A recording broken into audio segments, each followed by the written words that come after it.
이 더러운 년 어디서 감히 내 앞에서 장사를 해? 쩌렁쩌렁한 고함 소리가 저작거리를 뒤흔들었습니다. 남자의 발길질에 떡판이 뒤집혔습니다. 정성껏 쌓아둔 떡들이 흙바닥에 나뒹굴었습니다. 송편이 굴렀습니다. 인절미가 먼지를 뒤집었었습니다. 여인은 말없이 바닥에 쏟아진 떡을 주었습니다. 손이 흙투성이가 되었지만 입술 하나 달싹이지 않았습니다. 아이 둘이 어머니의 치맛자락을 꼭 붙잡고 덜덜 떨었습니다. 작은 보미는 눈을 꽉 감고 있었습니다. 구경꾼들이 수군거렸지만 아무도 나서지 않았습니다. 그때였습니다. 저작거리 끄트머리에서 한 사내가 그 광경을 보았습니다. 그는 한 걸음, 두 걸음 여인에게 다가갔습니다. 그러다 그 자리에 얼어붙었습니다. 흙바닥에 무릎을 꿇고 떡을 줍는 여인의 얼굴은 10년 전 강물에 사라진 아내의 얼굴이었습니다. 별이 야담에 오신 걸 환영합니다. 구독, 좋아요로 응원의 마음 전해주세요. 자, 그럼 오늘도 감동적인 옛날 이야기 지금 바로 시작합니다. 옛날 옛적 충청도 공주 땅에 이서방이라 불리는 선비가 살고 있었습니다. 이름은 이준혁, 나이는 35. 변변한 벼슬 하나 없었지만 마음만은 반듯한 사람이었습니다. 집은 낡았습니다. 기둥은 삐걱거렸고 마당에는 잡초가 무성했습니다. 봄이 와도 꽃 한 송이 심지 않았고 가을이 와도 마당을 쓸지 않았습니다. 마치 계절이 그 집만 비켜가는 것 같았습니다. 이웃들은 그를 보면 혀를 찼습니다. 저 양반 또 혼자 술 드시네. 10년이 됐는데 아직도 저러시나. 아내가 죽고 나서 절이 됐다지. 아까운 사람이야. 인물도 반반하고 글도 잘하는데. 이준혁은 매일 저녁 마루 끝에 앉아 빈 술잔을 들여다보았습니다. 잔 속에는 아무것도 없었습니다. 그러나 그는 한참을 그 자리에 앉아 있었습니다. 마치 잔 안에 무언가가 있기라도 한 것처럼. 어떤 날은 술도 따르지 않은 채 그냥 잔을 쥐고 있었습니다. 달이 뜨고 지도록, 별이 흐르고 동이 트도록. 그의 눈빛은 언제나 먼 곳을 향해 있었습니다. 10년 전에 사라진 무언가를 찾는 눈빛이었습니다. 마을 사람들은 그것이 무엇인지 알았습니다. 하지만 아무도 입 밖에 꺼내지 않았습니다. 어떤 슬픔은 말로 건드리면 안 되는 법이니까요. 이준혁에게는 오래된 스승이 한 분 계셨습니다. 고을 서쪽 산자락에 사는 최노인이었습니다. 수염이 허리까지 내려오고 눈이 맑아서 나이를 짐작하기 어려운 분이었습니다.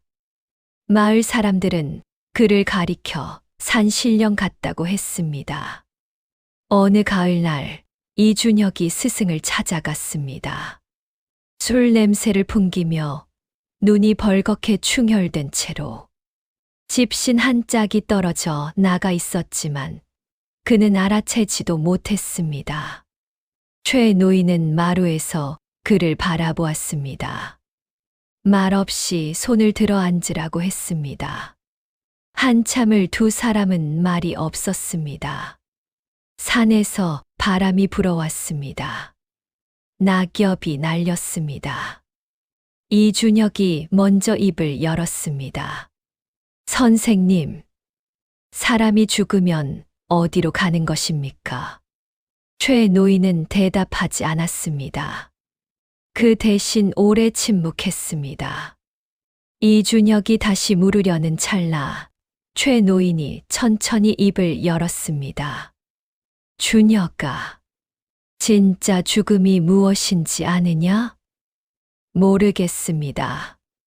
잊히는 것이 죽음이 아니다. 잊어버리는 것이 죽음이니라. 이준혁은 고개를 숙였습니다. 그 말의 뜻을 알 것도 같고 모를 것도 같았습니다. 선생님, 그게 무슨 말씀이십니까? 최 노인이 먼 산을 바라보았습니다. 내가 지금 무엇을 붙잡고 있느냐? 그것을 생각해 보거라. 아내를 붙잡고 있습니다. 그것이 아내를 기억하는 것이냐, 아니면 내 슬픔을 기억하는 것이냐. 이준혁은 아무 말도 하지 못했습니다. 최 노인이 이준혁을 바라보았습니다. 살다 보면 알게 된다. 하늘이 감추어 둔 것은 반드시 때가 되면 드러나는 법이니라. 이준혁은 그 말을 그냥 흘려들었습니다. 술 기운 탓이었는지 아니면 아직 알 때가 아니었는지. 집으로 돌아오는 길에 그 말은 바람에 흩어져 버렸습니다. 그러나 어딘가 깊은 곳에 씨앗처럼 박혔습니다. 훗날 싹이 틀 씨앗처럼. 이준혁의 아내는 유씨였습니다. 본래 인근 고을 유진사 댁의 외동딸로 얼굴이 맑고 마음이 고운 여인이었습니다. 눈썹이 먹으로 그린 듯 진하고 눈동자가 가을 하늘처럼 맑았습니다. 무엇보다 그 성품이 어느 귀한 집 여식 못지않았습니다. 두 사람이 혼례를 올린 것은 이준혁이 25이던 해였습니다. 가난한 선비와 진사댁 딸의 혼인이라 마을에서 말이 많았습니다. 유진사가 왜 저런데 딸을 보내는가? 딸이 고집을 부렸다더군. 그 선비가 잘생기긴 했지. 글은 잘 쓰는데 형편이 너무 어렵잖아. 유 씨의 친정 아버지 유진사도 처음에는 반대했습니다. 딸만 넷을 키웠는데 셋을 내보내고 넷째 막내만 남았으니 그 귀한 딸을 가난한 선비에게 보내기가 내키지 않았던 것입니다. 그런데 유 씨가 아버지 앞에 무릎을 꿇었습니다. 아버지, 제가 한 가지만 여쭙겠습니다. 이 서방이 사람됨이 나쁩니까? 유진사가 대답하지 못했습니다. 그렇지 않으시다면 저는 그것으로 충분합니다. 그 말 하나에 유진사가 고개를 떨구었습니다. 그리고 혼인을 허락했습니다. 혼례날 유 씨는 정말로 환하게 웃었습니다. 가마에서 내릴 때 그녀의 눈이 이준혁을 찾아 빛났습니다. 이준혁은 그 눈빛을 평생 잊지 못했습니다. 유 씨는 시집 온 뒤로도 변하지 않았습니다. 남편이 벼슬 없는 선비라도 불평한 마디 하지 않았습니다. 끼니를 잊기 어려운 날에도 웃음을 잃지 않았고, 시어머니가 등살을 놓는 날에도 말대꾸 한 번 하지 않았습니다. 새벽같이 일어나 부뚜막에 불을 지피고 밤늦도록 바느질을 했습니다. 그러나 이준혁의 어머니 이씨 부인은 달랐습니다. 그녀는 며느리를 탐탁지 않게 여겼습니다. 자식을 낳지 못한다는 것이 그 이유였습니다. 혼인한 지 3년이 지나도 아이가 없었습니다. 이씨 부인은 틈만 나면 며느리를 몰아붙였습니다. 시도 안 되는 것을 데려다 놓으니 집안 꼴이 이것이지. 남의 집씨를 끊으려고 왔느냐, 이거사. 나가거라.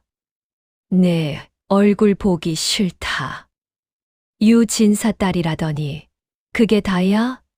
자식 하나 못 낳으면 무슨 소용이야. 유 씨는 그 말을 들을 때마다 이를 악물고 눈물을 삼켰습니다. 남편 이준혁은 어머니를 말리려 했지만 번번이 소용이 없었습니다. 어머니가 잠든 밤이면 이준혁이 조용히 유 씨의 방에 들어갔습니다. 여보, 미안하오. 유 씨는 눈물을 훔치고 고개를 저었습니다. 아닙니다. 괜찮습니다. 괜찮지 않소. 내가 다 알고 있소. 정말 괜찮습니다. 어머니가 걱정되시는 것은 당연한 일입니다. 저도 마음이 급합니다. 유 씨는 언제나 그렇게 말했습니다. 괜찮다고, 아무렇지 않다고. 그러나 이준혁은 알았습니다. 새벽에 마당에서 홀로 하늘을 보며 눈물 흘리는 것을 몇 번이나 보았으니까요. 그러던 어느 해봄, 기적 같은 일이 일어났습니다. 유 씨의 몸에 아이가 들어선 것입니다. 이 씨 부인도 그제야 며느리를 곱게 보았습니다. 이제야 사람 구실을 하는구나라며 밥상에 고기를 올렸습니다. 이준혁은 날아갈 듯이 기뻤습니다. 시장에서 비싼 대추를 사다 유 씨의 방에 한 바구니 쌓아 놓았습니다. 건강하게 낳읍시다. 아들이든 딸이든 상관없소. 유 씨가 웃었습니다. 오랜만에 환하게 웃었습니다. 그해 겨울 유 씨가 아이를 낳으러 친정으로 갔습니다. 공주에서 유 씨의 친정이 있는 예산까지는 강을 하나 건너야 했습니다. 이준혁이 배웅을 하려 했지만 유 씨가 말렸습니다. 어머니 모시고 계세요. 저 혼자 가도 됩니다. 그래도 겨울인데 감기라도 드시면 어떡합니까? 얼른 들어가세요. 유 씨가 가마에 올랐습니다. 이준혁이 가마 발을 붙잡았습니다. 몸 조심하오. 예. 보고 싶을 거요. 유 씨가 발 사이로 손을 내밀었습니다. 이준혁이 그 손을 잠깐 잡았다 놓았습니다. 그것이 마지막이었습니다. 그날 밤 폭우가 쏟아졌습니다. 겨울 폭우는 드문 일이었습니다. 하늘이 무너지듯 쏟아지는 빗물에 강이 순식간에 불었습니다. 나루터 사공이 소리를 질렀습니다. 배가 뒤집혔습니다. 유 씨가 탄 배였습니다. 시신도 건지지 못했습니다. 사흘을 찾았지만 아무것도 나오지 않았습니다. 강물은 이미 모든 것을 삼켜버린 뒤였습니다. 이준혁은 강가에 쪼그려 앉아 사흘 밤낮을 울었습니다. 울다 지쳐 쓰러지고 깨어나면 또 울었습니다. 이 씨 부인도 가슴을 치며 통곡했습니다. 며느리가 밉기는 했지만 그래도 정이 들었던 것입니다. 그 뒤로 이준혁은 달라졌습니다. 말수가 줄었습니다. 눈빛이 흐려졌습니다. 과거 공부도 손에서 놓았습니다. 친구가 찾아와도 문을 열지 않았습니다. 그리고 매일 밤 빈 술잔을 들여다보는 사람이 되었습니다. 10년이 그렇게 흘렀습니다. 10년이 지난 어느 봄날이었습니다. 이준혁은 이웃 마을 장에 나갔습니다. 소금을 사러 간 것이었습니다. 그것 말고는 딱히 이유가 없었습니다. 사실은 집에 혼자 있기가 싫었는지도 몰랐습니다. 이 씨 부인도 2해 전에 세상을 뜬 뒤로 집이 더 텅 빈 것 같았으니까요. 저작거리는 시끌벅적했습니다. 생선 장수가 소리를 질렀고 포목 장수가 손을 흔들었습니다. 아이들이 뛰어다니고 노인들이 평상에 앉아 담배를 피웠습니다. 몸 햇살이 장터 위로 환하게 내리쬐었습니다. 이준혁은 사람들 사이를 천천히 걸었습니다. 표정 없는 얼굴로 발걸음도 느릿느릿했습니다. 소금 한 봉지를 손에 쥐고 돌아서려는 참이었습니다. 그때였습니다. 저작거리 한복판에서 고함 소리가 터졌습니다. 이 더러운 년, 어디서 감히 내 앞에서 장사를 해. 이준혁이 발걸음을 멈추었습니다. 군중이 몰리는 방향을 보니 떡판 앞에 여인 하나가 무릎을 꿇고 있었습니다. 그 앞에 비단 두루마기를 걸친 뚱뚱한 사내가 서 있었습니다. 얼굴은 붉고 목소리는 컸습니다. 배가 풍선처럼 부풀어 있었습니다. 이름은 봉서방, 이 장터에서 가장 큰 떡 가게를 운영하는 자였습니다. 그는 발로 여인의 떡판을 걷어찼습니다. 퍽 하는 소리가 났습니다. 쌓아둔 인절미와 송편이 흙바닥에 나뒹굴었습니다. 새벽부터 쪄낸 것들이었습니다. 내가 분명히 경고했지. 이 장터에서 떡 장사는 내 것이라고. 내년이 감히 내 구역에서 팔아? 경고를 몇 번을 해야 알아듣냐. 여인은 말이 없었습니다. 그저 천천히 몸을 낮춰 바닥에 쏟아진 떡을 손으로 주었습니다. 손이 흙투성이가 되었습니다. 먼지가 흰 저고리 소매에 묻었습니다. 야, 들어봐. 이것 좀 봐. 여기서 장사하려면 내한테 허락을 받아야 한다고. 아직도 모르겠어. 봉서방이 여인의 어깨를 잡아 세웠습니다. 그제야 여인의 얼굴이 드러났습니다. 옆모습이었습니다. 먼저, 그 다음 정면이. 이준혁은 그 자리에서 굳어버렸습니다. 30 중반쯤 된 여인. 이마에 작은 점.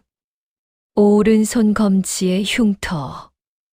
눈썹이 먹으로 그린 듯 진하고 눈동자가 가을 하늘처럼 맑은 여인.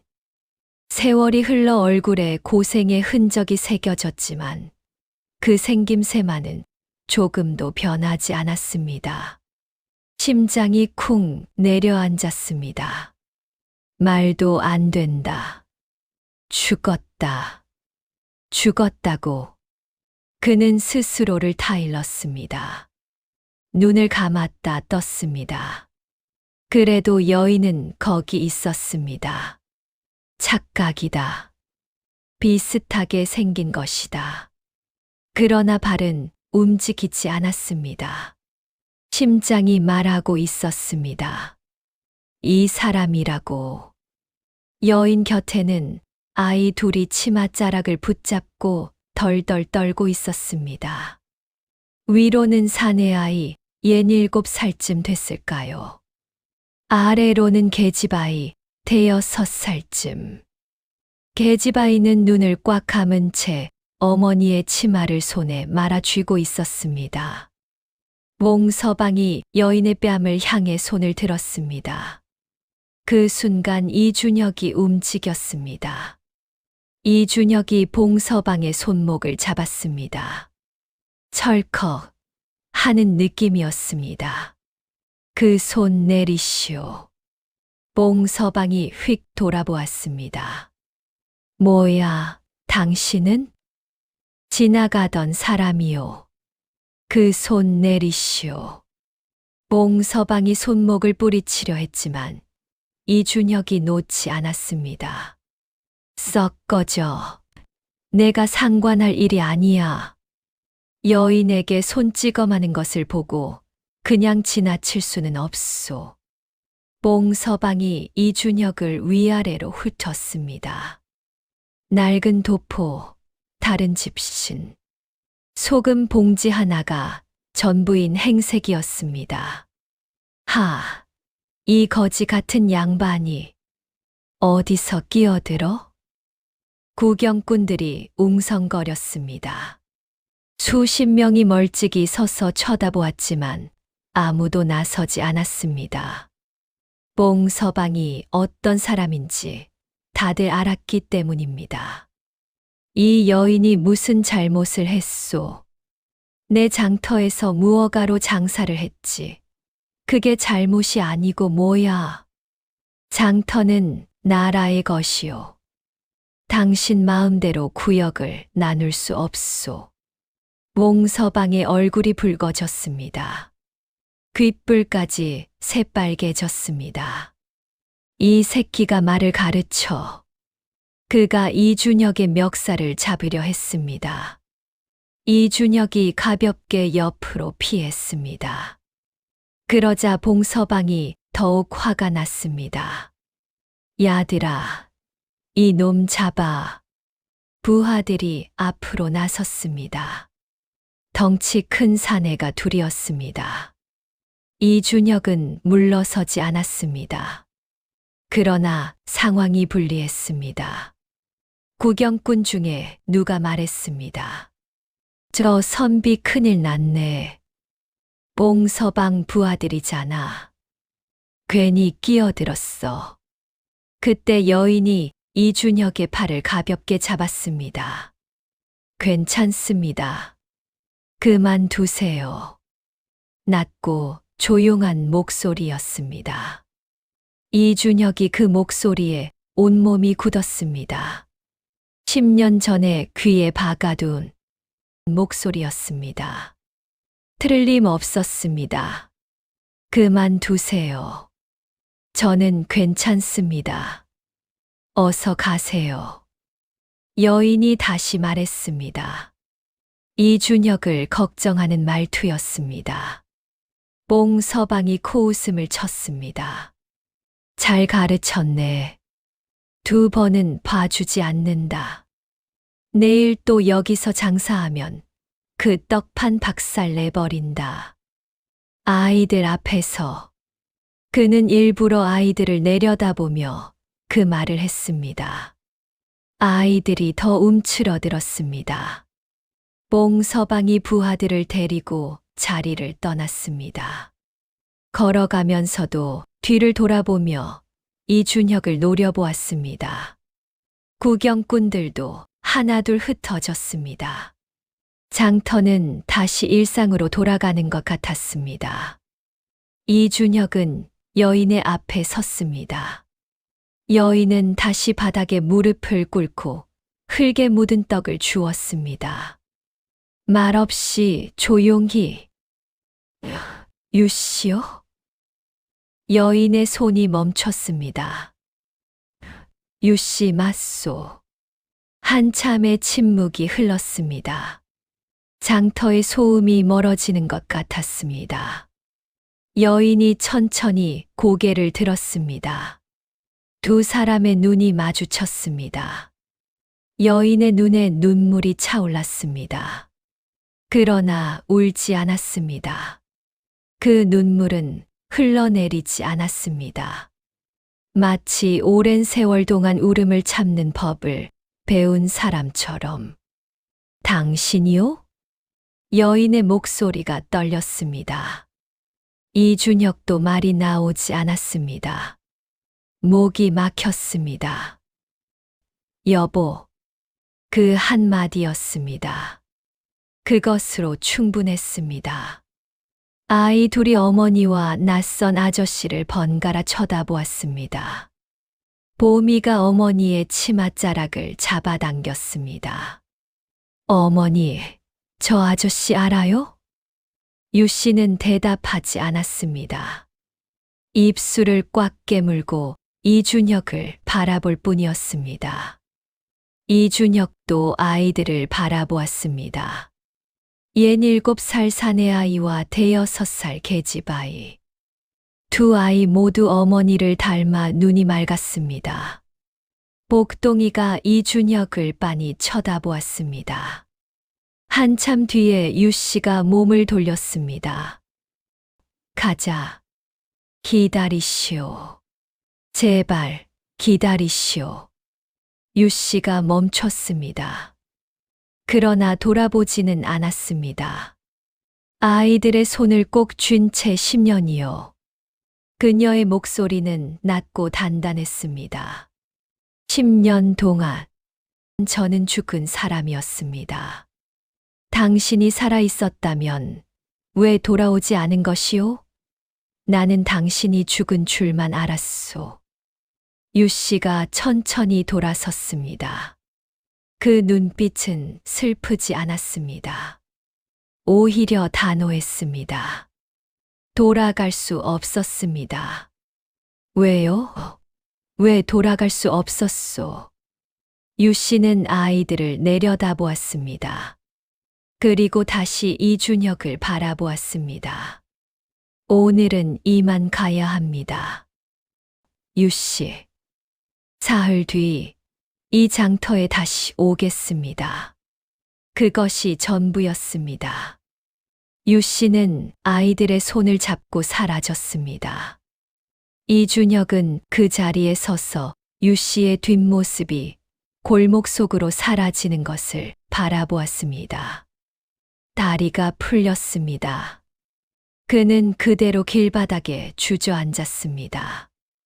바닥에는 흙 묻은 떡 한 조각이 남아 있었습니다. 송편이었습니다. 유 씨가 새벽부터 빚은 것이었습니다. 살아 있었다. 살아 있었는데 왜? 그 물음이 머릿속에서 떠나지 않았습니다. 이준혁은 그날 밤 스승 최 노인을 찾아갔습니다. 달이 없는 밤이었습니다. 산길이 어두웠지만 걸음을 멈추지 않았습니다. 가시던 불에 도포가 찢겼지만 알아채지 못했습니다. 최 노인은 마루에 앉아 책을 읽고 있었습니다. 이준혁이 대문 앞에 서자 책을 덮었습니다. 왔구나. 마치 알고 있었다는 듯한 말투였습니다. 이준혁은 마루 앞에 무릎을 꿇었습니다. 절을 올렸습니다. 머리가 마룻바닥에 닿았습니다. 선생님, 아내가 살아 있습니다. 최 노인은 놀라지 않았습니다. 그래, 어찌 그리 담담하십니까? 하늘이 감추어 둔 것은 때가 되면 드러난다고 했지 않더냐. 이준혁은 주먹을 쥐었습니다. 저는 찾겠습니다. 무슨 사연이 있는지, 왜 돌아오지 못했는지 직접 알아내겠습니다. 어떤 일이 있어도 최 노인이 물었습니다. 그것이 내 목숨을 걸어야 하는 일이라도 그래도 하겠습니다. 아내가 원하지 않아도? 이준혁이 잠시 멈추었습니다. 그렇다면 그것도 받아들이겠습니다. 하지만 이유는 알아야겠습니다.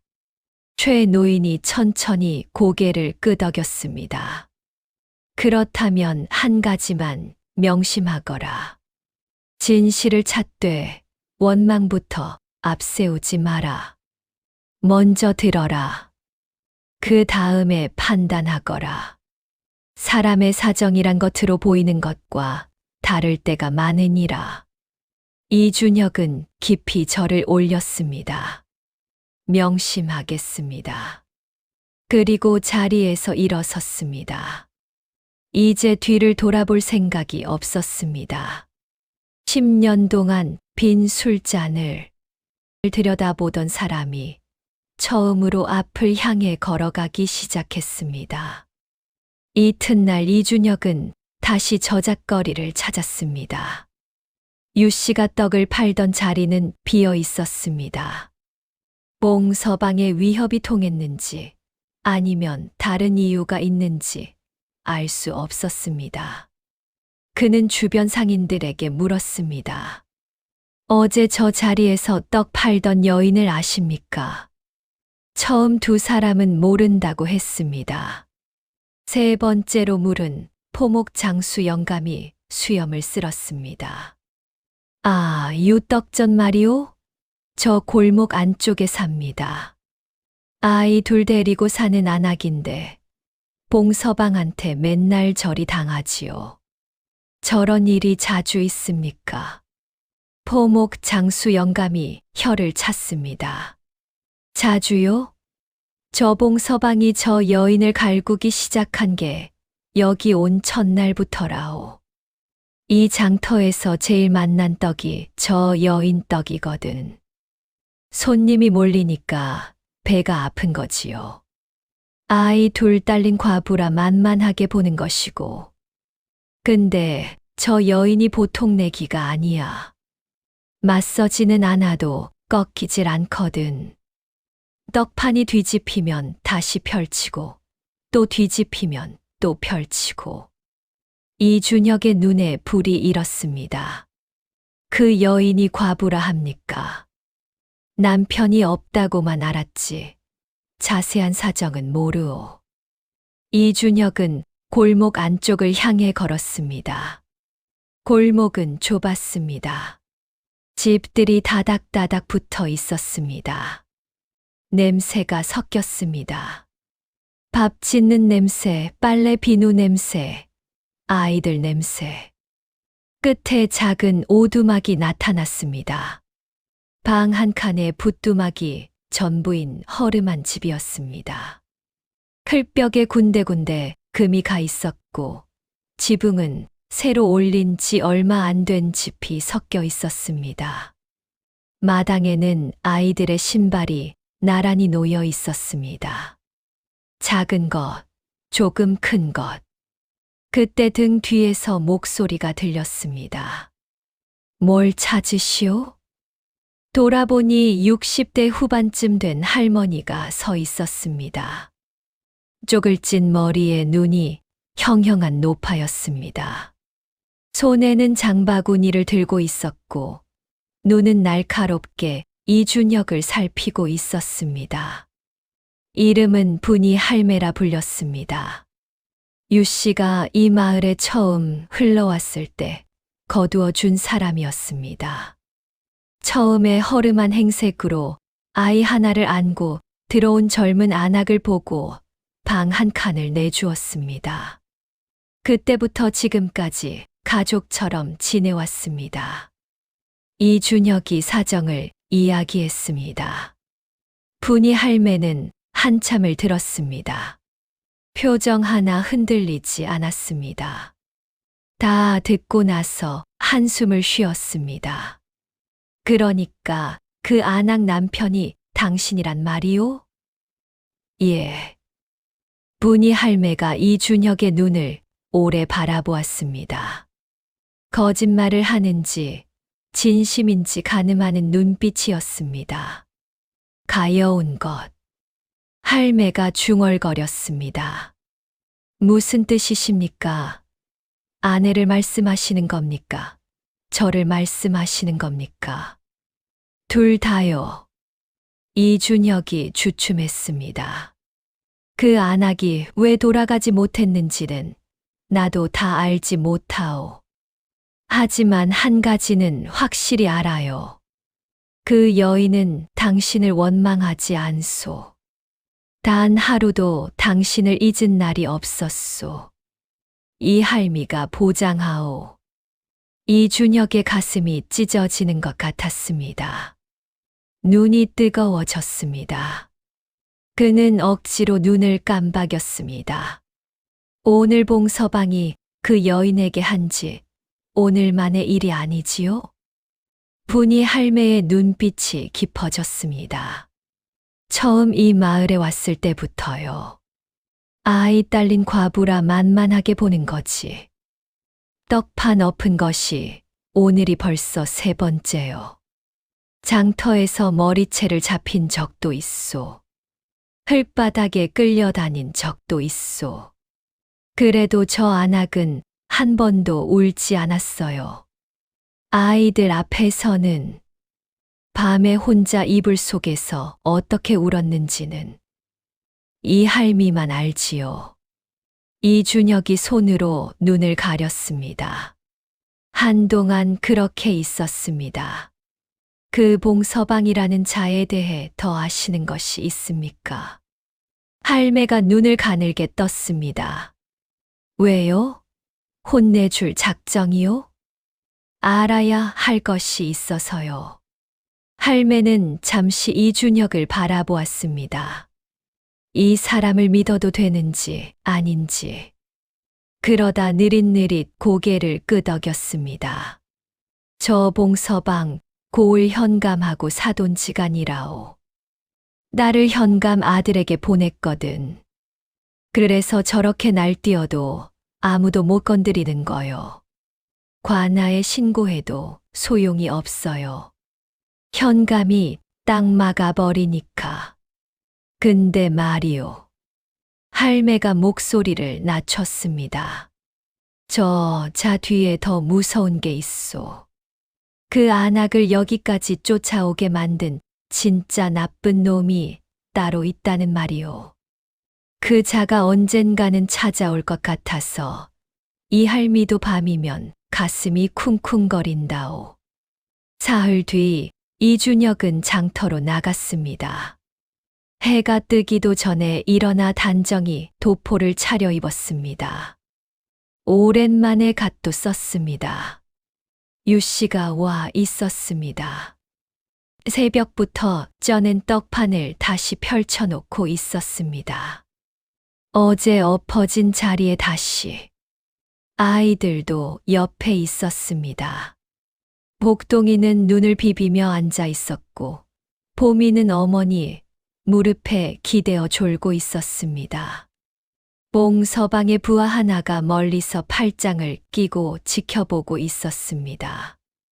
이준혁이 유씨의 떡판 앞에 앉았습니다. 왔소. 유씨가 고개를 끄덕였습니다. 조심스러운 눈빛이었습니다. 두 사람은 한동안 말이 없었습니다. 복동이가 이준혁을 빤히 쳐다보다가 고개를 돌렸습니다. 보미는 여전히 졸았습니다. 이준혁이 먼저 입을 열었습니다. 이야기해 주시겠소. 그날 이후로 무슨 일이 있었는지. 유씨가 잠시 망설였습니다. 떡을 빚는 손이 멈추었다가 다시 움직였습니다. 그러다 천천히 말을 시작했습니다. 그날 배가 뒤집혔습니다. 목소리에 흔들림이 없었습니다. 마치 오래전에 정리한 이야기를 꺼내는 것처럼. 물살이 빠르고 물이 차가웠습니다. 기억이 끊겼습니다. 눈을 떠보니 어느 낯선 마을 주막 앞이었습니다. 마루에 누워 있었고 누군가 불을 떼준 것인지 몸이 따뜻했습니다. 물에 빠진 저를 거기 주막 주인이 건져냈다고 했습니다. 그러면 왜 돌아오지 않은 것이요? 유씨가 잠시 침묵했습니다.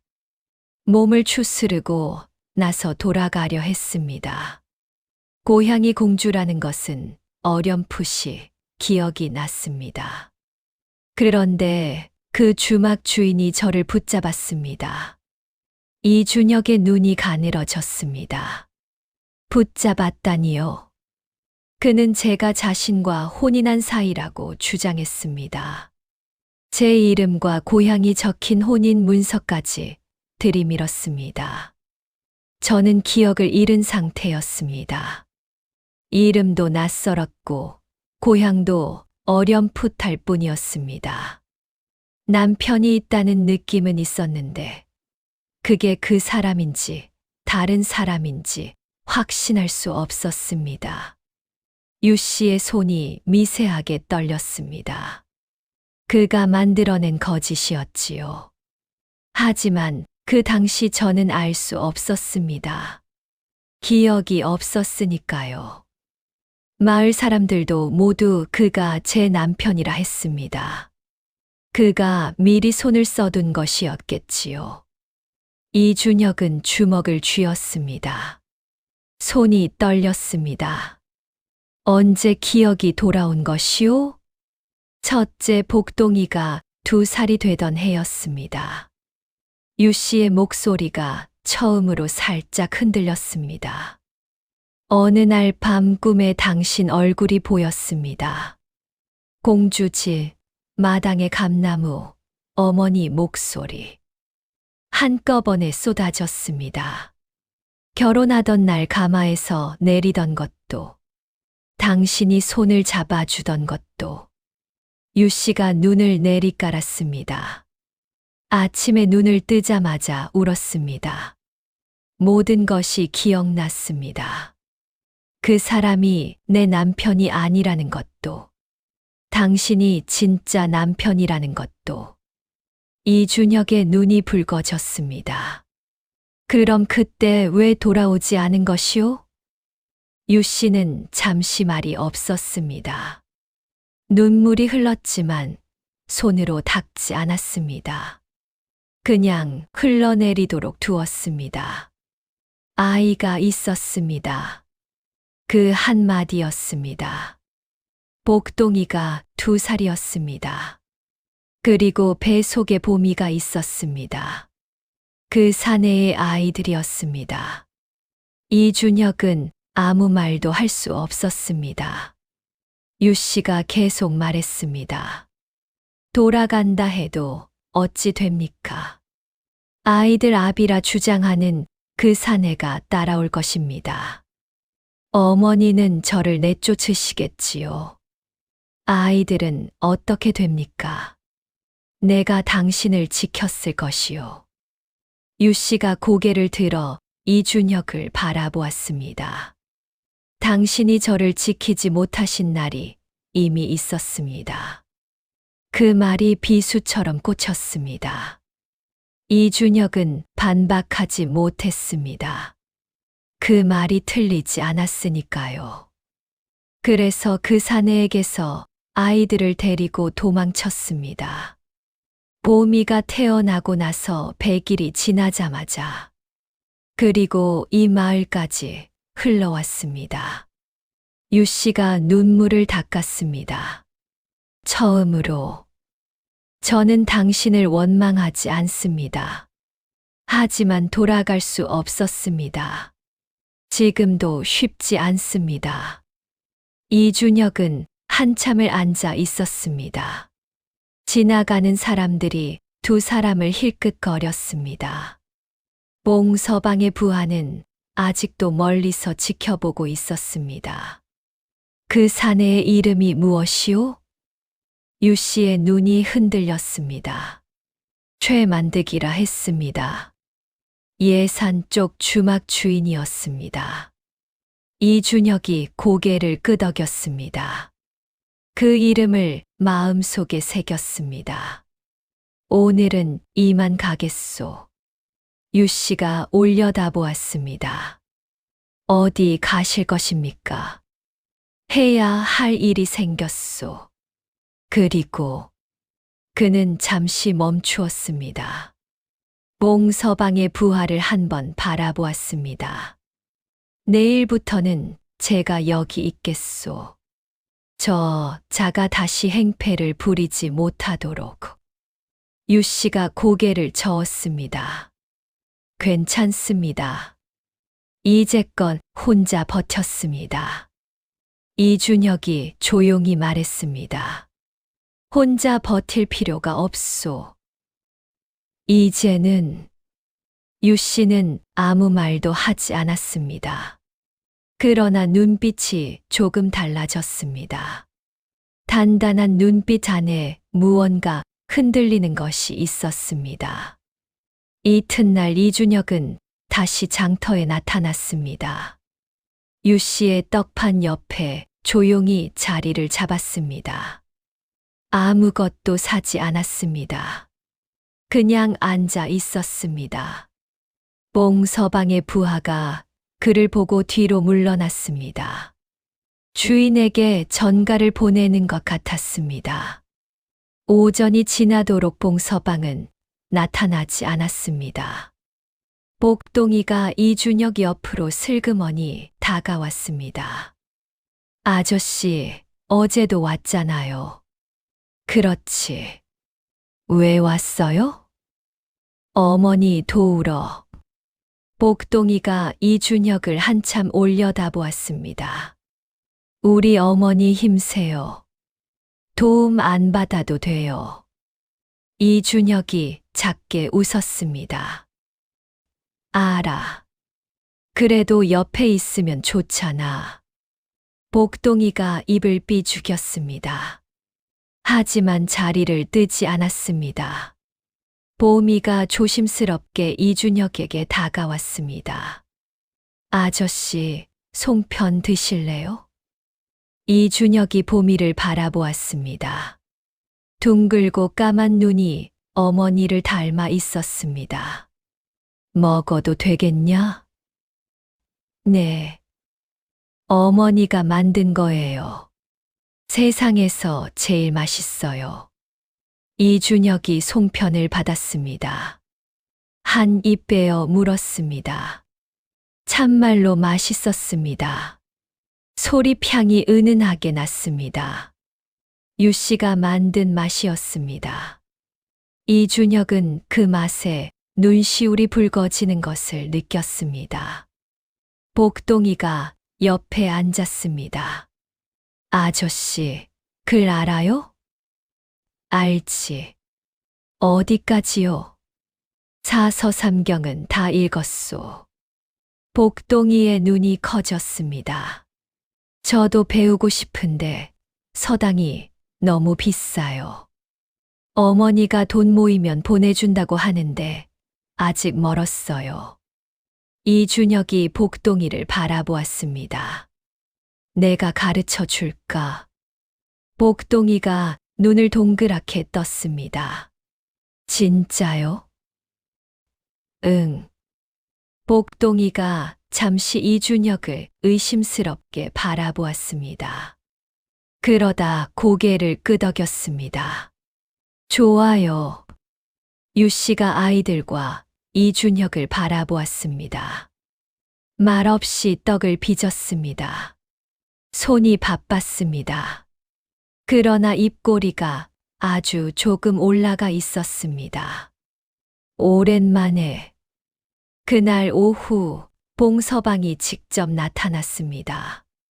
부하 셋을 데리고 왔습니다. 이준혁을 보자 눈살을 찌푸렸습니다. 당신 또야? 또입니다. 여기서 뭐 하는 거야? 앉아 있습니다. 떡도 먹었소. 아주 맛있더군요. 봉서방이 코웃음을 쳤습니다. 매일 여기 있을 거야? 그럴 생각이요. 봉서방이 이준혁과 유씨를 번갈아 보았습니다. 저 여자랑 무슨 사이야? 아는 사람이요. 아는 사람이라고. 흥. 봉서방이 이준혁에게 한 발짝 다가섰습니다. 똑바로 들어. 내가 이 장터에서 행패 부린다고 신고하면 어떻게 되는지 알아? 내 사돈이 누구인지 알지? 여기 현감 날이야. 한마디면 당신 같은 거지 선비 하나쯤은 옥에 집어넣을 수 있다고. 이준혁이 흔들리지 않았습니다. 그러면 어디 해보시지요. 봉서방의 눈이 가늘어졌습니다. 두고 보자고. 그는 돌아섰습니다. 유씨가 낮게 말했습니다. 저 사람 그냥 물러날 사람이 아닙니다. 반드시 무언가를 꾸밀 것입니다. 알고 있소. 다칠 수 있습니다. 당신이 10년을 혼자 버텼소. 나는 며칠쯤 옆에 서 있을 수 있소. 유씨는 아무 말도 하지 않았습니다. 그러나 이번에는 고개를 돌렸습니다. 이준혁이 보지 못하게 눈물이 나올 것 같아서였습니다. 이준혁은 그날부터 예산으로 향했습니다. 사흘 길이었습니다. 걸어서 가는 길이라 발바닥에 물집이 잡혔습니다. 예산 관아의 이방을 만났습니다.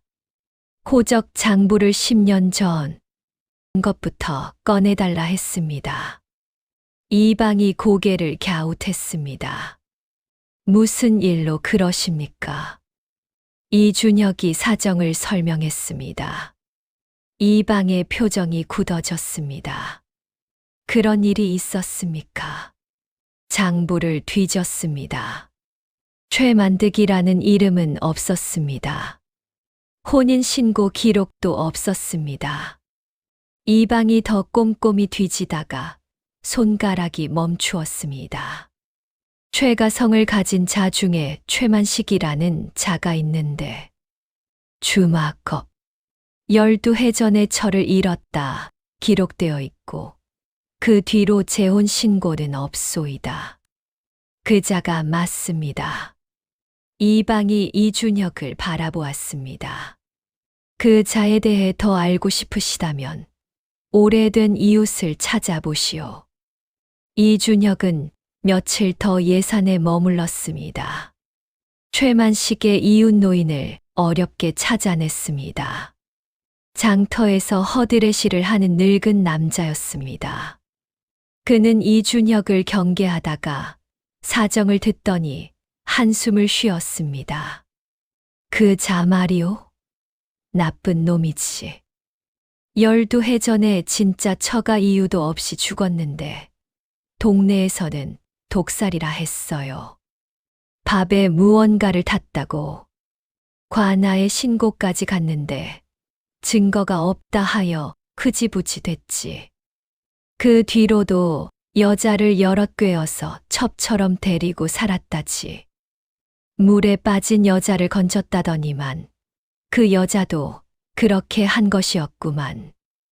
이준혁은 손이 떨렸습니다. 그 사람 지금 어디 있습니까? 글쎄, 한 5, 6년 전에 주막이 망하고 나서 다른 데로 갔다더라만. 어딘지는 모르지. 그냥 사라져 버렸어. 이준혁의 가슴이 서늘해졌습니다. 사라졌다. 그 말이 무서웠습니다. 사라진 사람은 언제든 다시 나타날 수 있으니까요. 그는 발걸음을 서둘러 되돌렸습니다. 관아 기록과 이웃 노인의 증언, 증거는 충분했습니다. 하지만 최만식이 어디 있는지 모른다는 것이 걸렸습니다. 공주로 돌아온 이준혁은 곧바로 유 씨를 찾았습니다. 당신은 처음부터 그 사내의 아내가 아니었소. 관아의 기록도 없고 문서는 가짜였소. 유 씨는 굳은 표정으로 들었습니다. 그 자의 진짜 이름은 최만식이요. 오래전에 저를 독살했다는 의심도 받은 자요. 유 씨의 입술이 파르르 떨렸습니다. 그러면 아이들은 당신의 자식이요. 혼인이 원천 무효이니 그자와는 법적으로 무관하오. 유 씨가 무릎에 얼굴을 묻었습니다. 한참을 그러고 있었습니다. 소리 없이 흐느꼈습니다. 이준혁은 아무 말도 하지 않고 곁에 앉아 있었습니다. 그것이 지금 할 수 있는 전부였습니다. 다가가지도 않았습니다. 그저 곁에 있었습니다. 며칠이 지났습니다. 유 씨는 마음을 다잡은 듯 보였습니다. 눈빛이 조금 달라졌습니다. 더 이상 어두운 데를 보지 않았습니다. 아이들과 이야기를 나누는 시간도 늘었습니다. 분이 할매가 이준혁에게 귀띔해 주었습니다. 그 안악이 당신을 한 번 더 만나보고 싶다 하오. 저녁 때 오시오. 이준혁은 그날 저녁 오두막을 찾았습니다. 유 씨는 마당에 앉아 아이들과 함께 있었습니다. 복동이는 이준혁이 알려준 글자를 나뭇가지로 땅에 쓰고 있었습니다. 보미는 그 옆에서 흉내를 냈습니다. 보미가 쓴 것은 글자가 아니라 그냥 선이었지만 아주 진지한 얼굴로 혀를 내밀고 집중했습니다. 이준혁이 마당에 들어서자 복동이가 들고 있던 나뭇가지를 들었습니다. 아저씨, 이것 봐요. 제가 썼어요. 맞아요? 하늘천. 잘 썼구나. 복동이가 씩 웃었습니다. 유씨가 자리를 내어 앉으라 했습니다. 두 사람은 한동안 아이들이 노는 것을 바라보았습니다. 분이 할매가 부뚜막에서 저녁을 짓는 소리가 났습니다. 연기가 지붕 위로 피어올랐습니다. 그 침묵이 따뜻했습니다. 유씨가 먼저 말했습니다. 여보. 이준혁이 고개를 돌렸습니다. 돌아가도 되겠습니까? 저와 아이들. 이준혁의 눈이 뜨거워졌습니다. 그는 고개를 끄덕였습니다. 말이 나오지 않았습니다. 아이들이 걸리지 않습니까? 걸리지 않소. 당신 어머니라면 분명히. 어머니는 2해 전에 돌아가셨소. 유씨의 눈이 흔들렸습니다. 그랬군요. 아이들을 내 자식으로 드리겠소. 이름도 올리겠소. 유씨가 작게 웃었습니다. 10년 만에 처음 보는 진짜 웃음이었습니다. 눈가에 주름이 잡혔습니다. 감사합니다. 고맙다 하지 마시오. 마땅한 일을 하는 것이오. 두 사람은 또 한참 말이 없었습니다. 복동이가 보미를 쫓아다니며 웃음소리를 냈습니다. 보미가 넘어지려 하자 복동이가 붙잡았습니다. 이준혁이 그것을 바라보았습니다. 그러나 그날 밤 모든 것이 한꺼번에 무너졌습니다. 2개의 재앙이 동시에 찾아왔습니다. 첫째는 봉서방이었습니다. 그는 이준혁에게 당한 것을 잊지 않았습니다. 며칠을 참고 기다리다가 현감과 사돈지간이라는 백을 믿고 관아 이방을 찾아갔습니다. 이방 어른, 저 선비놈이 장터에서 행패를 부렸소. 잡아다 혼내주시오. 이방이 눈썹을 들었습니다. 증인은 있소. 내 부하들이 다 봤소. 그리고 나리 사위 어른이 기억하실 거요. 우리 딸네 집에서 이야기가 나왔거든요. 이방은 봉서방의 돈을 받아 먹었습니다. 그리고 포조를 보내 이준혁을 잡아오게 했습니다. 둘째는 최만식이었습니다. 그는 생각보다 훨씬 빠르게 유씨의 행방을 알아낸 것이었습니다. 예산에서 공주 쪽으로 넘어왔다는 소문을 들었고 저작거리 상인들에게 물어물어 골목을 찾아냈습니다. 밤이 깊은 시각 2가지 일이 동시에 벌어졌습니다. 관아, 포졸들이 이준혁의 집 문을 두들겼습니다. 같은 시각 최만식이 오두막 골목으로 들어섰습니다. 이준혁은 포졸들과 실랑이를 벌이다 결국 끌려갔습니다. 무슨 죄요? 내가 무슨 죄를 지었소? 장터에서 행패를 부린 죄요. 행패라니 여인을 때리려는 자를 막은 것이요. 그건 관아에서 따지시오. 포졸들이 이준혁을 끌고 갔습니다. 같은 시각 최만식이 오두막 문을 발로 걷어찼습니다. 퍽 하는 소리가 골목을 울렸습니다. 어디 있어? 나와. 아이들이 비명을 질렀습니다. 잠들어 있던 보미가 울음을 터뜨렸습니다. 유 씨가 아이들을 뒤로 밀었습니다.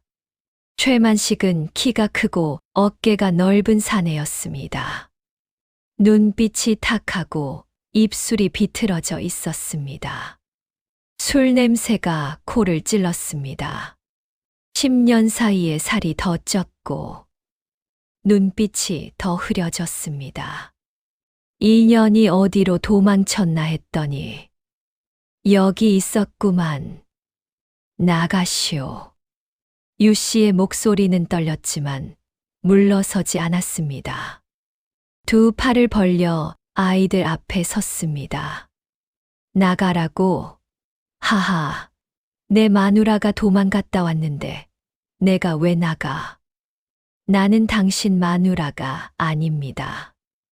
혼인 문서도 가짜였소.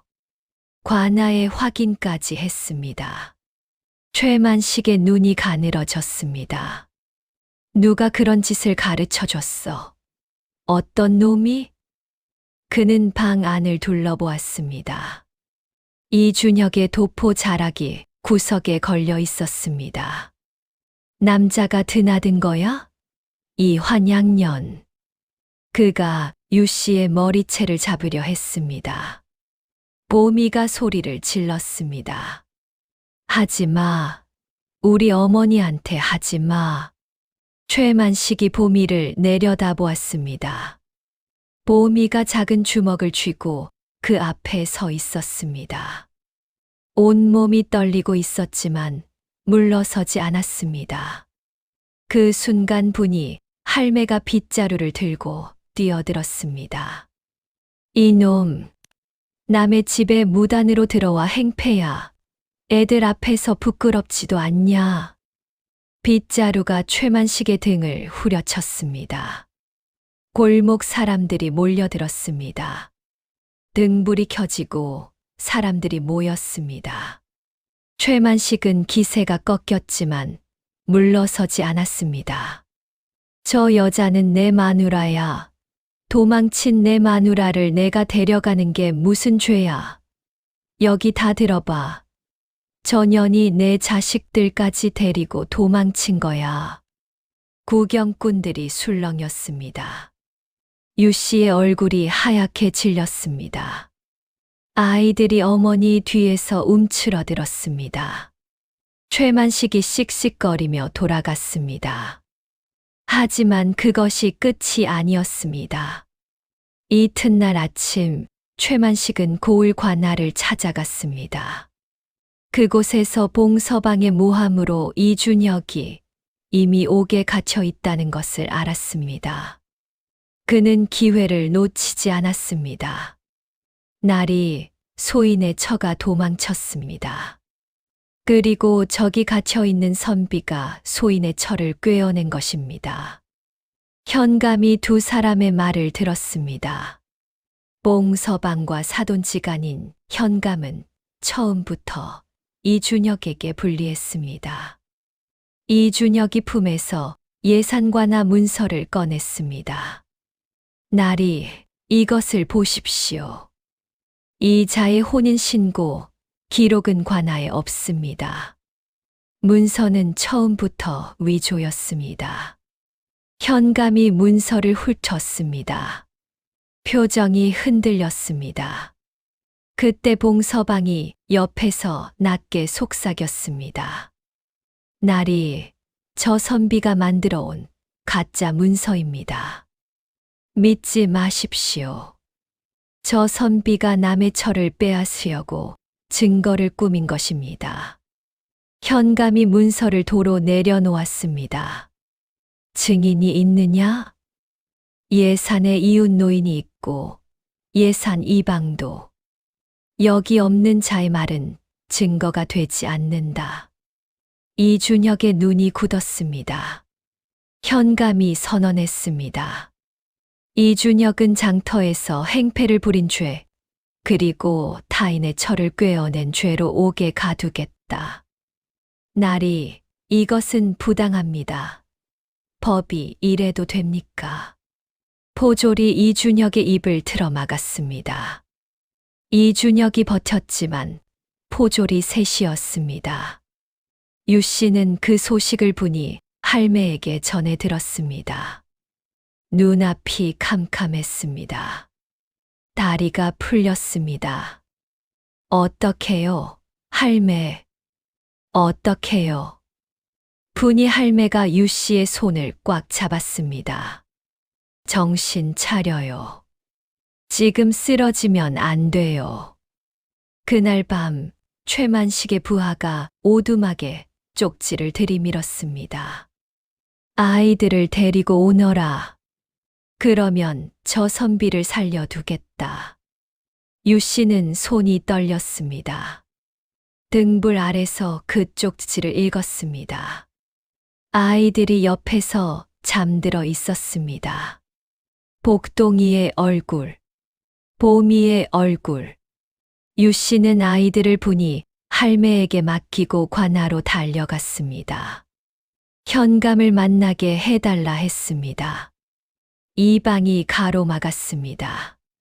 현감 나리는 자리를 비우셨소. 거짓말이었습니다. 대청에 불이 켜져 있었습니다. 유 씨는 이방의 눈빛에서 그것을 알았습니다. 이방 어른, 제발 좀 들어주십시오. 저는 억울합니다. 나는 모르오. 나리를 뵈려면 내일 오시오. 그때 최만식이 나타났습니다. 어두운 곳에서 기다리고 있었던 것이었습니다. 왔어. 잘 왔어. 최만식이 유 씨 앞에 섰습니다. 낮고 기름진 목소리였습니다. 아이들은 여기 없습니다. 최만식의 눈이 좁아졌습니다. 그냥 나랑 가면 돼. 그러면 저 선비도 놔줄게. 안 그러면 그가 고개를 옥 쪽으로 돌렸습니다. 옥 안에서 이준혁이 소리쳤습니다. 유 씨, 가지 마시오. 절대 가면 안 돼요. 아이들 데리고 도망치시오. 저 선비 임마가. 포졸이 달려들었습니다. 유 씨는 최만식과 매수된 이방, 포졸들 앞에 혼자 서 있었습니다. 사방이 막혔습니다. 옥 안에서는 이준혁이 발버둥치는 소리가 들렸습니다. 곧 그 소리도 잦아들었습니다. 모든 것이 무너지는 느낌이었습니다. 10년을 버텨왔는데, 이제 다 왔다 싶었는데, 이제 돌아갈 수 있다 싶었는데, 그 순간 유 씨의 머릿속에 무언가가 스쳤습니다. 저작거리에서 봉서방에게 떡판을 발로 차이던 날, 흙바닥에 무릎을 꿇고 떡을 줍던 날, 보미가 눈을 꽉 감고 치맛자락을 쥐던 날, 그 날들을 버텨온 것은 무엇이었습니까? 무너지지 않은 것은 무엇이었습니까? 아이들이었습니다. 그러나 아이들보다 먼저 그 안에 있는 무언가였습니다. 흙바닥에 무릎을 꿇어도, 머리채를 잡혀도, 쪽지를 받아도, 그래도 일어섰던 것. 분이 할매가 했던 말이 떠올랐습니다. 아낙, 10년을 혼자 버텼소. 그 힘이 어디서 온 것 같소? 당신 안에 있는 것이요. 그 누구도 그것은 빼앗아 갈 수 없소. 그리고 스승 최 노인의 말도 겹쳤습니다. 잊어버리는 것이 죽음이니라. 나는 잊지 않았습니다. 10년 동안 잊지 않았습니다. 그러면 나는 아직 살아 있습니다. 유 씨는 숨을 들이켰습니다. 천천히 깊게 눈물이 볼을 타고 흘렀습니다.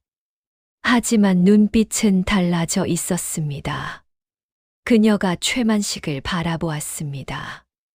그 눈빛에 최만식이 움찔했습니다. 한 가지 물어보겠소. 최만식이 눈썹을 치켜 올렸습니다. 당신의 진짜 이름이 최만식이요? 관아 마당이 조용해졌습니다. 최만식의 얼굴이 굳었습니다. 뭐라고? 최만득이 아니라 최만식. 12해 전 철을 잃고 독살 의혹을 받은 최만식. 예산관아에 그 이름이 기록되어 있소. 이방 어른, 맞습니까? 이방의 얼굴이 파랗게 질렸습니다.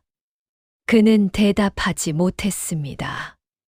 유 씨가 목소리를 더 높였습니다. 그리고 예산관아에는 이자의 혼인신고 기록이 없소. 혼인 문서는 처음부터 위조였소. 저 선비가 가져온 것이 가짜 문서가 아니라 이자가 만든 것이 가짜 문서요. 최만식이 유 씨의 팔을 잡았습니다. 조용히 해, 어디서? 그때 관아 대문이 열렸습니다. 분이 할매였습니다. 손에 지팡이를 들고 뒤로 저작거리 상인들, 골목 이웃들을 이끌고 들어왔습니다. 10명, 20명, 30명. 횃불을 든 사람도 있었습니다. 분이 할매가 앞으로 나서며 소리쳤습니다. 현감 나리는 어디 계시오? 관아에서 뇌물이 오가고 있소. 힘없는 여인이 협박당하고 있소. 나리. 그리고 그 뒤로 낯선 사람이 들어섰습니다. 예산 이방이었습니다. 이준혁이 예산을 다녀올 때 인연을 맺어둔 사람이었습니다. 그는 손에 두터운 장부를 들고 있었습니다. 사흘 길을 달려온 든 먼지를 뒤집어 쓰고 있었습니다. 소인이 예산관아 이방이요. 최만식의 혼인 기록이 없다는 것을 직접 증언하러 왔소. 또한 그 자의 전처 독살 사건 기록도 가져왔소. 현감이 대청에서 나왔습니다. 자리를 비웠다는 것은 거짓이었습니다. 이방이 속인 것이었습니다. 현감은 마당의 소란을 보았습니다. 횃불을 든 수십 명의 사람들. 예산에서 온 관아 이방. 무릎을 꿇지 않고 서 있는 여인.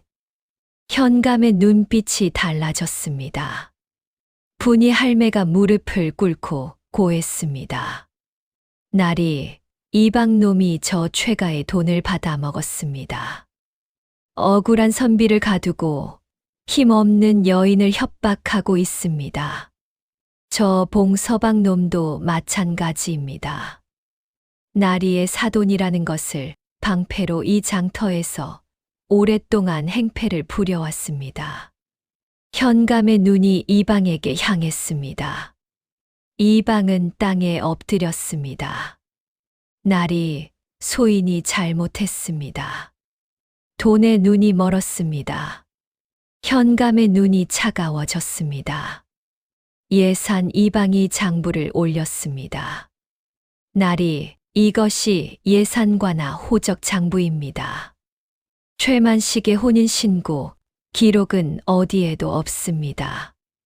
그리고 이것은 전처 독살 관련 조사 기록입니다. 당시 증거 불충분으로 마무리되었으나 의혹은 분명히 기록되어 있습니다. 현감이 장부를 받아 펼쳤습니다. 천천히 꼼꼼히 훑었습니다. 마당이 고요했습니다. 바람만 불었습니다. 현감이 눈을 들어 최만식을 바라보았습니다. 최만식이 무릎을 꿇었습니다. 나리, 소인이 가난하여 신고를 못한 것은, 신고를 못한 것과 위조 문서를 만든 것은 다른 일이다. 현감의 목소리가 차가웠습니다. 이준혁이 옥에서 풀려 나왔습니다. 입 주변에 피가 맺혀 있었습니다. 한쪽 눈이 부어 있었습니다. 유 씨가 달려갔습니다. 괜찮소? 이준혁이 고개를 끄덕였습니다. 말이 나오지 않았습니다. 당신이 왔구려. 왔습니다. 두 사람이 손을 맞잡았습니다. 10년 만에 처음으로 두 사람의 손이 맞닿자 이준혁이 눈을 감았습니다. 유 씨도 눈을 감았습니다. 마당에 모인 사람들이 그 모습을 바라보았습니다. 누군가의 눈에서 눈물이 흘렀습니다. 현감이 다시 대청에 앉았습니다. 최만식과 이방, 봉서방, 포졸들이 마당에 끌려 나왔습니다. 이준혁과 유 씨는 한쪽에 섰습니다. 날이 밝아오고 있었습니다. 현감이 천천히 입을 열었습니다. 최만식. 예, 날이. 최만식은 무릎을 꿇었지만 아직도 어딘가 여유 있는 표정이었습니다. 너는 관아의 기록도 없이 양갓집 부녀를 제 처라 속여 수년간 가두었고 위조 문서를 만들었으며 관아 이방에게 뇌물을 주어 법을 농간하였다. 또한 죄 없는 선비를 모함하여 옥에 가두었고 힘없는 여인을 협박하였다. 날이 소인은 그저 처를 데려가려. 처가 아니다. 현감이 잘라 말했습니다. 법적으로 혼인이 성립되지 않았다. 그러므로 너는 타인의 처를 납치하고 감금한 것이다. 이것이 가벼운 죄인가? 최만식의 얼굴이 창백해졌습니다. 날이, 제발, 끌어내거라. 포졸들이 최만식의 팔을 잡았습니다. 그는 발버둥 쳤습니다. 힘이 셌습니다. 포졸 셋이 달려들어서야 제압되었습니다. 놓으란 말이야. 내가 돈이 있다고. 내가 관찰사도 아는 사람이야. 이러면 안 돼. 그러나 아무도 듣지 않았습니다. 그는 끌려가면서도 유 씨를 향해 소리를 질렀습니다. 유 씨, 2년이 후회한다. 반드시 두고 봐. 마당에 모인 사람들이 침을 뱉었습니다. 저런 나쁜 놈을. 여자를 가두어두고 사람 행세를 했다니. 벌을 받아 마땅하지. 아이들이 불쌍하다. 유 씨는 아무 말도 하지 않았습니다. 그저 이준혁의 손을 꽉 쥐었습니다. 그 다음은 봉서방 차례였습니다. 현감의 눈이 봉서방에게 향했습니다. 봉서방은 두 손을 싹싹 비볐습니다. 날이, 소인은 그저 제 장터 구역을 지키려 한 것뿐이고 장터는 나라의 것이다. 내 것이 아니다. 현감이 단호히 말했습니다. 힘없는 여인에게 수차례 손찌검을 하고 그 생계를 위협하고 관아 이방을 매수하여 억울한 선비를 가두었다. 이 죄를 어찌 변명할 것이냐. 봉서방의 얼굴이 흙빛이 되었습니다.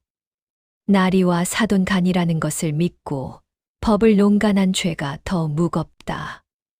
봉서방이 무릎을 꿇었습니다. 나리, 제발, 사돈간에 이럴 수 있습니까? 나리 사위가 제 딸 아닙니까? 현감의 눈빛이 싸늘해졌습니다. 사돈이기에 더 엄하게 다루는 것이다. 법 앞에서 사사로운 정을 앞세운다면 내가 나리 자리에 있을 자격이 없지. 내 딸은 내 집과 무관하다. 내 죄도 내 혼자의 것이다. 봉서방이 마지막으로 몸부림쳤습니다. 억울합니다. 나리, 끌어내거라. 봉서방은 끌려갔습니다. 곤장 소리가 울렸습니다. 한 대, 두 대, 세 대. 그 소리가 마당을 가득 채웠습니다. 뇌물을 받은 이방도 파직당하고 볼기를 맞았습니다. 포졸 2명도 파직되었습니다. 저작거리 사람들이 관아 밖에 몰려 있었습니다. 판결 소식이 전해지자 박수 소리가 터졌습니다. 잘 됐다. 힘없다고 짓밟으면 안 되는 거지. 그 안악 대단한 분이야. 이 마을에 저런 선비가 있었어. 현감이 유 씨를 바라보았습니다. 부인, 고생이 많으셨소. 관아를 대신하여 사과하오. 유 씨가 깊이 절했습니다. 감사합니다. 나리. 아이들도 잘 키우시오. 예. 현감이 이준혁을 보았습니다. 그대는 이번 일의 증거를 모으고 진실을 밝히는데 공이 크오. 묵묵히 할 일을 다 한 사람이오. 이준혁도 절했습니다. 나리의 명찰하심 덕분이옵니다. 최만식의 말로는 비참했습니다. 재판 끝에 그는 곤장 80대를 맞았습니다. 곤장 80대는 장정도 버티기 어려운 형벌이었습니다. 그리고 귀양을 떠났습니다. 예산관하에서도 전처 독살 사건을 재조사하여 그를 추가로 고발했습니다. 귀양지에서도 다시 조사를 받게 되었습니다. 그가 모아두었던 재산도 몰수되었습니다. 주막은 팔려서 다른 사람에게 넘어갔습니다. 남은 것이 아무것도 없었습니다. 귀양지에서 나왔다는 소식은 오랫동안 들리지 않았습니다. 몽서방은 장터 운영권을 잃었습니다. 곤장을 맞고 나서 한동안 걸음도 제대로 걷지 못했습니다. 아들이 데려가더니 그 뒤로 이 장터에는 나타나지 않았습니다. 그 자리에 새로운 떡가게가 들어섰습니다.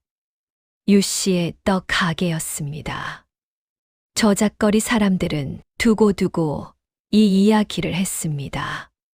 탐욕이 화를 부른다더니 돈으로 법을 사려다 법에 밟혔구만. 저 부인이 대단한 분이야. 끝까지 무너지지 않으셨잖소.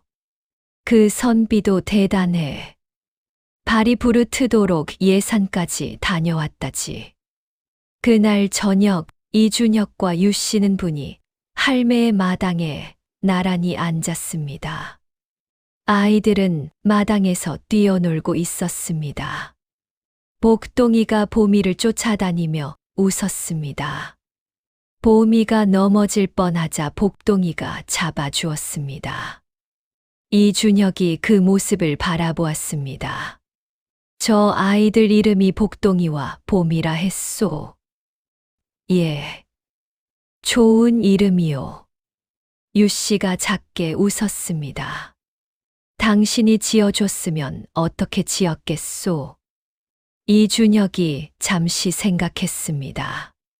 복동이는 그냥 두겠소. 보미도 그냥 두겠소. 이미 좋은 이름이니까. 유 씨가 고개를 돌려 이준혁을 바라보았습니다. 서운하지 않으십니까? 아이들이. 유 씨. 이준혁이 조용히 말했습니다. 아이들은 당신이 낳았소. 당신이 키웠소. 그것이면 됐소. 유 씨의 눈에 눈물이 맺혔습니다. 보미가 달려와 유 씨의 무릎에 올라탔습니다. 어머니, 저 아저씨 누구예요? 유 씨가 이준혁을 바라보았습니다. 이준혁이 보미를 바라보았습니다. 아버지란다. 보미가 눈을 동그랗게 떴습니다. 아버지요? 응. 보미가 이준혁을 한참 올려다보다가 방긋 웃었습니다. 아버지, 손 차가워요? 이준혁이 손을 내밀었습니다. 보미가 두 손으로 그 손을 잡았습니다. 작고 따뜻한 손이었습니다. 복동이도 달려와 이준혁의 옷자락을 잡았습니다. 저도요. 이준혁은 아무 말도 하지 못했습니다. 눈이 뜨거워졌습니다. 코끝이 찡했습니다. 문희 할매가 마루에서 그 모습을 바라보며 빙그레 웃었습니다. 눈가에 눈물이 맺혔지만 손으로 훔치지 않았습니다. 그냥 그렇게 웃었습니다. 세월이 흘렀습니다. 이준혁과 유씨는 공주로 돌아갔습니다. 낡은 집을 고쳤습니다. 기둥을 바꾸고 지붕을 새로 올리고 마당을 쓸었습니다. 봄에는 꽃을 심었습니다. 채송화, 봉숭아, 분꽃. 마당이 환해졌습니다. 분이 할매도 함께 왔습니다. 이 늙은 것 갈 데가 없다며 따라왔는데 아무도 내보내지 않았습니다. 오히려 가장 좋은 방을 내드렸습니다. 복동이는 무럭무럭 자랐습니다. 총명하고 부지런했습니다. 15세 서당에서 으뜸을 다투었습니다. 이준혁이 직접 가르쳤고 복동이는 스승을 아버지처럼 따랐습니다. 보미는 어머니를 닮아 눈이 맑고 웃음이 고왔습니다. 마을에서 보미 보러 일부러 오는 사람이 있을 정도였습니다. 분이 할매는 보미가 올 때마다 두 눈이 빛났습니다. 이준혁은 달라졌습니다. 더 이상 빈 술잔을 들여다보지 않았습니다. 잔을 치워버렸습니다. 저녁이면 마루에 앉아 아이들과 이야기를 나눴습니다. 눈빛이 살아났습니다. 10년 동안 죽어있던 눈빛이 어느 봄날 저녁 두 사람은 마당에 나란히 앉아 있었습니다. 감나무 아래였습니다. 감나무에 새 잎이 돋아나고 있었습니다. 이준혁이 말했습니다.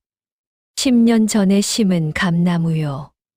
유씨가 나무를 올려다보았습니다. 많이 컸네요. 당신이 없는 동안에도 혼자 컸소. 잠시 침묵이 흘렀습니다.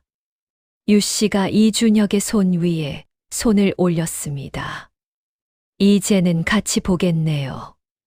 이준혁이 그 손을 꽉 쥐었습니다. 저작거리에서 무릎을 꿇고 흙 묻은 떡을 줍던 여인. 머리채를 잡히고도 무너지지 않았던 여인. 열해를 혼자 버텨낸 여인. 그녀는 이제 마당에서 남편 옆에 앉아 아이들이 뛰노는 것을 바라보고 있었습니다. 복동이가 보미를 들어 올렸습니다. 보미가 깔깔 웃었습니다. 그 웃음소리가 마당을 가득 채웠습니다. 감나무 잎이 바람에 흔들렸습니다. 봄이 왔습니다. 다시. 하늘이 감추어 둔 것은 반드시 때가 되면 드러납니다. 흘바닥에 무릎을 꿇어도 무너지지 않은 여인이 있었습니다. 그 여인을 짓밟으려 한 자들은 하나같이 스스로 무너졌습니다. 탐욕을 심으면 배신을 거두고 정직을 심으면 복을 거두는 법입니다. 잊어버리는 것이 죽음이라 했습니다. 이준혁은 10년을 잊지 않았고 유씨는 10년을 버텨냈습니다. 그리고 하늘은 그 두 사람이 잊지 않은 것을 알고 있었습니다. 그래서 때가 되었을 때 다시 만나게 해준 것입니다. 진짜 죽음은 포기하는 마음입니다. 살아있는 한 봄은 다시 옵니다. 다음 영상을 빠르게 만나보시려면 구독과 좋아요를 눌러주세요. 별이 아담의 더 재미있는 영상들도 함께 해주세요. 지금 어디에서 듣고 계신지 댓글로 남겨주시면 계시는 곳에 행복을 가득 보내드리겠습니다. 감사합니다.